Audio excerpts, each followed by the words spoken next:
Shalom, salam berkat dari kami untuk pendengar sekalian. Saat ini pendengar akan diberkati dengan program Hari Ini Harinya Tuhan bagian yang ke-8. Sebuah program rohani tentang doktrin Alkitab yang menolong kita untuk semakin tertanam dalam kebenaran firman dan bertumbuh dalam kemuliaan. Bersama hambanya, Pendeta Gilbert Lumwendong, STH. Banyak orang merasa doktrin Alkitab sebagai sesuatu yang membingungkan. Tetapi tahukah saudara bahwa doktrin Alkitab intinya adalah memahami Alkitab dengan benar, dengan pemahaman yang sistematis, sehingga kita terus dapat tertanam di dalam kebenaran firman, sehingga kita terus bertumbuh di dalam kemuliaan Allah. Buka hati saudara sekalian untuk menerima berkat-berkat firman-Nya hari ini. Salah satu status yang paling membanggakan kita di dalam Kristus waktu kita disebut sebagai orang pilihan. Karena saudaraku yang kekasih dalam Tuhan, terpilih adalah sesuatu yang sangat membanggakan. Seorang terpilih untuk ikut kejuaraan antar klub Asia misalnya. Seorang terpilih di sekolahnya untuk mengikuti lomba fisika antar negara misalnya. Itu sesuatu yang sangat membanggakan karena istilah itu sendiri terpilih adalah tanda bahwa ada sebuah prestasi yang lebih daripada orang-orang biasa. Tetapi kalau kita ingat lebih jauh bahwa biasanya kita dipilih oleh sekolah, biasanya kita dipilih oleh lembaga, biasanya kita dipilih oleh negara, itu saja sudah membanggakan. Nah, bisakah sudah membayangkan bahwa yang memilih kita adalah Tuhan di atas segala Tuhan, Raja di atas segala raja, sumber kesempurnaan dari segala sesuatu. Allah itu memilih kita. Saudaraku yang kasih dalam Tuhan, bukankah ini sesuatu yang membanggakan hati kita? Yang timbul dalam hati kita hanyalah sebuah pernyataan, siapakah saya sebenarnya? Apakah yang Tuhan lihat dalam diri saya? Sampai akhirnya Tuhan memilih saya. Nah, waktu kita tahu kita terpilih, persoalannya bagaimana kita mempertahankan status itu. Karena kebanggaan itu bukan hanya kebanggaan sesaat. Sama seperti seorang terpilih untuk mengikuti lomba fisika antar sekolah di seluruh dunia misalnya, atau antar sekolah di ASEAN misalnya. Saudaraku yang kasih dalam Tuhan, saya percaya itu sesuatu yang membanggakan. Tetapi kita harus mempertahankan prestasi itu. Bagaimana kita merebut kemenangan dalam kejuaraan itu. Jangan hanya terpilih untuk mengikuti lomba lalu akhirnya tidak berhasil apa-apa. Nah, Tuhan telah memilih kita, berarti ada tanggung jawab. Tuhan telah memilih kita, berarti ada sebuah perjuangan yang harus tetap kita jalankan agar kita berjalan sesuai dengan target yang Tuhan telah tetapkan dalam hidup kita. Haleluya. Selamat datang dalam program kita Hari Ini Harinya Tuhan, sebuah program rohani yang kembali mengingatkan kepada kita betapa pentingnya kita menjadikan firman Tuhan sebagai dasar keseharian hidup kita. Karena selama kita menjadikan firman Tuhan sebagai dasar keseharian hidup kita, langkah-langkah ke depan kita menjadi langkah-langkah yang penuh kemenangan, kepastian, dan mujizat. Haleluya. Dan dalam program ini kita sedang membahas tentang tugas orang-orang pilihan.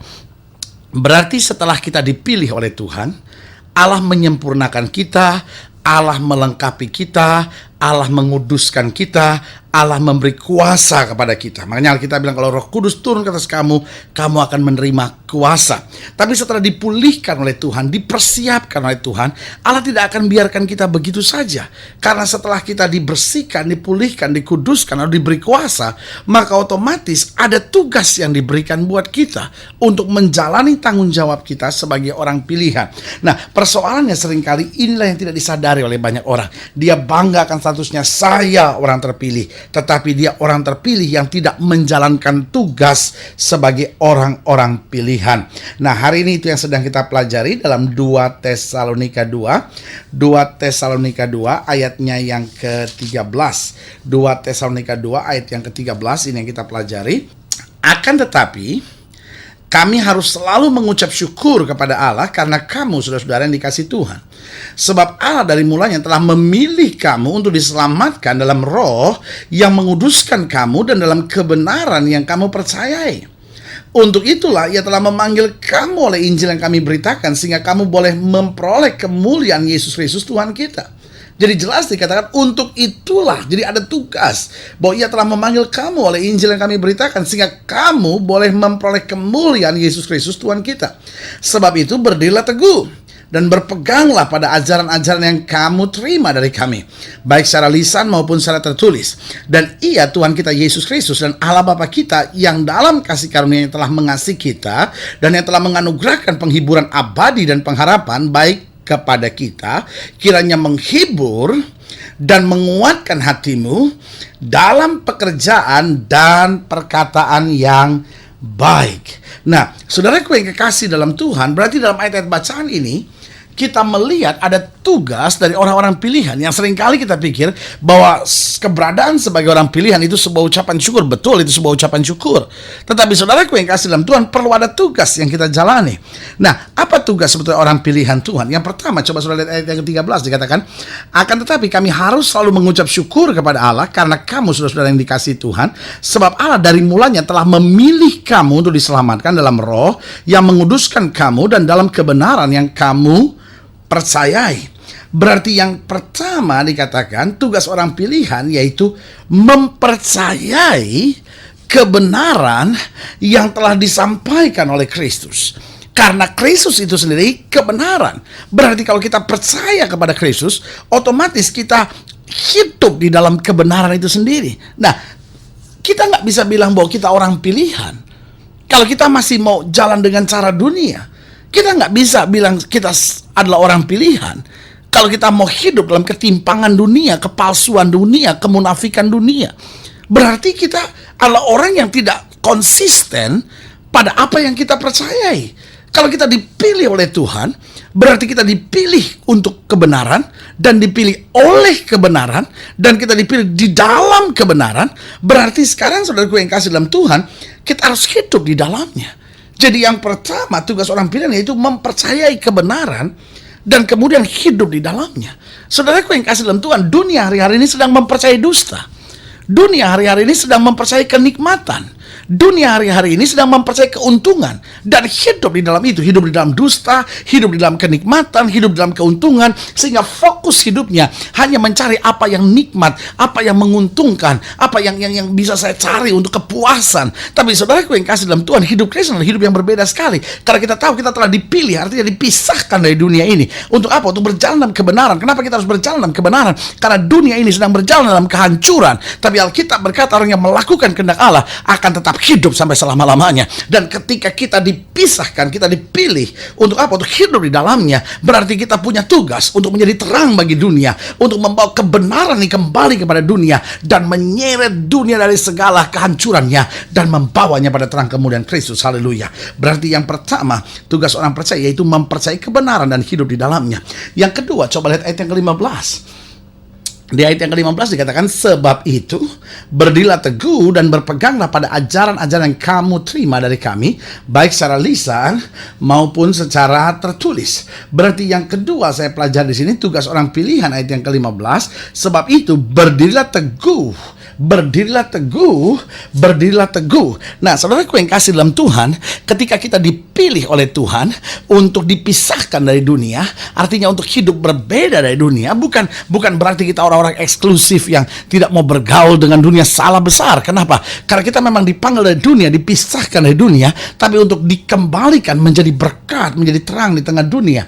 Nah, tapi tugas kita adalah berdiri teguh. Kenapa kita harus berdiri teguh? Karena kita berbeda dengan dunia. Nah, kita harus belajar punya prinsip dalam hidup kita. Kita nggak boleh jadi sama dengan dunia. Kita nggak boleh terseret pada kesenangan-kesenangan dunia. Nah, di sini sulitnya sebagai orang-orang pilihan Tuhan. Kadangkala kita mengandalkan berkat Tuhan, kadangkala kita mengandalkan kebaikan Tuhan, tapi kita masih mencari kenikmatan-kenikmatan sesaat dunia ini yang dapat menjerumuskan kita pada lembah kehancuran. Nah, saudaraku yang kasih dalam Tuhan, berarti tantangan bagaimanapun, masalah bagaimanapun, kita harus berdiri teguh. Makanya Alkitab bilang, kalau seorang tampar pipi kirimu, berikan juga pipi kanan. Artinya apa yang Yesus sedang ajarkan? Berdiri teguh. Jangan mau dipengaruhi oleh dunia. Jangan mau terseret oleh emosi. Jangan mau terseret oleh hal-hal daging yang akhirnya menjerumuskan kita pada kejahatan yang lebih besar.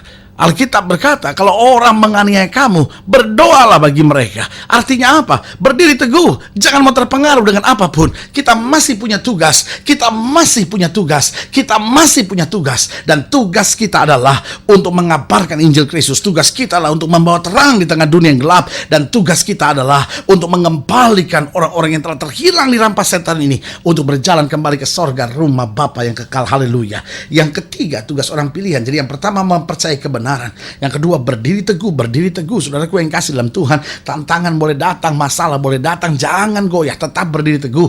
Kristus yang telah memilih kita adalah Kristus yang setia, yang tidak pernah akan membiarkan kita. Yang ketiga, saya pelajari masih di ayat yang ke-15, dikatakan, sebab itu berdirilah teguh dan berpeganglah pada ajaran-ajaran yang kamu terima dari kami, baik secara lisan maupun secara tertulis. Berarti yang ketiga, berpegang pada hukum Kristus. Nah, ini dua hal yang tidak bisa dipisahkan. Saya bisa berdiri teguh kalau saya berpegang pada hukum Kristus, dan kalau saya berpegang pada hukum Kristus, otomatis saya berdiri teguh. Saudaraku yang kasih dalam Tuhan, banyak orang ingin berdiri teguh tetapi tidak berpegang pada hukum Kristus, sambil berkata, ya habis saya nggak punya waktu untuk baca Alkitab, habis saya nggak punya waktu untuk menelaah kembali Alkitab saya, tapi saya mau berdiri teguh kok. Saudaraku yang kasih dalam Tuhan, orang-orang seperti itu menjadi makanan empuk dari setan. Setan dapat dengan mudah memperdaya orang seperti ini. Dia boleh punya semangat untuk berdiri teguh, tapi dia nggak punya kekuatan untuk berdiri teguh. Tetapi sebaliknya, kalau kita tenggelam dalam firman Tuhan, kita hidup dengan hukum-hukum Kristus. Kita taruh hukum Kristus bukan hanya dalam Alkitab, tapi kita taruh hukum Kristus di hati kita, tertanam di jiwa kita. Kita punya takut akan Allah dalam hidup kita. Kita punya takut berbuat dosa. Kita jalan pada hukum-hukum Kristus. Maka saudaraku yang kasih dalam Tuhan, jalanmu akan penuh dengan kemenangan, jalanmu akan penuh dengan mujizat, jalanmu penuh dengan kemuliaan Tuhan. Karena orang-orang yang berpegang pada hukum Kristus akan menjadi orang-orang yang kuat. Dan orang-orang baru bisa kuat kalau dia berpegang pada hukum-hukum Kristus. Dari sini berarti ditekankan buat kita ada tiga hal penting tugas orang pilihan. Yang pertama yaitu mempercayai kebenaran dan hidup di dalamnya. Yang kedua, berdiri teguh dalam segala keadaan, jangan goyah, jangan terpengaruh. Dan yang ketiga, berpegang pada hukum-hukum Kristus, maka jalanmu penuh dengan kemuliaan kuasa Tuhan. Haleluya. Saudaraku yang kasih dalam Tuhan, jika sudah ingin dilayani lebih jauh, hubungi kami melalui telepon, hubungi kami melalui surat, kunjungi website kami, karena kami ada untuk membawa Bapak Ibu Saudara senantiasa lebih dekat pada Tuhan dan mengalami kasih kuasa mujizat yang luar biasa. Haleluya. Secara khusus melalui program ini saya juga mau berdoa untuk setiap saudara yang sakit, setiap saudara yang berbeban berat, setiap saudara yang sedang merasa saya kok nggak menjalankan tugas saya sebagai orang pilihan Tuhan. Lalu saudara yang didoakan secara khusus, saudara boleh taruh tangan kanan saudara di dada dan kita akan berdoa. Mari kita berdoa. Bapa, dalam nama Yesus, hamba doa buat yang sakit, hamba doa buat yang berbeban berat, hamba doa buat setiap mereka yang menghadapi masa-masa sukar, bahkan setiap pendengar sekalian yang taruh tangan kanannya di dada. Bapak, hamba berdoa di dalam nama Yesus, Tuhan jamah, Tuhan bangkitkan iman mereka, bahwa mereka melihat kemuliaan Tuhan, karena kami tahu dalam Kristus kami mendapatkan kekuatan anugerah mujizat yang sempurna. Haleluya. Ajar kami menyadari bahwa sebagai orang pilihan ada tugas yang Tuhan berikan buat kami, sehingga kami senantiasa hidup dalam kebenaran, kami berdiri teguh apapun yang terjadi, dan kami tetap berpegang pada hukum-hukum Kristus. Di dalam nama Yesus kami berdoa. Haleluya. Amin. Saudaraku yang kasih dalam Tuhan, kita sudah berdoa. Ingat, Allah tidak pernah lalai menepati janjinya. Inilah saatnya buat kita untuk bangkit bersemangat, bersuka cita dalam menghadapi segala perkara, karena kita tahu Yesus kekuatan kita, Yesus pembela kita, Yesus kekasih jiwa kita. Haleluya. Doa saya menyertai saudara. Sampai berjumpa pada program berikut, dan jangan lupa jadikan hari ini harinya Tuhan. Haleluya.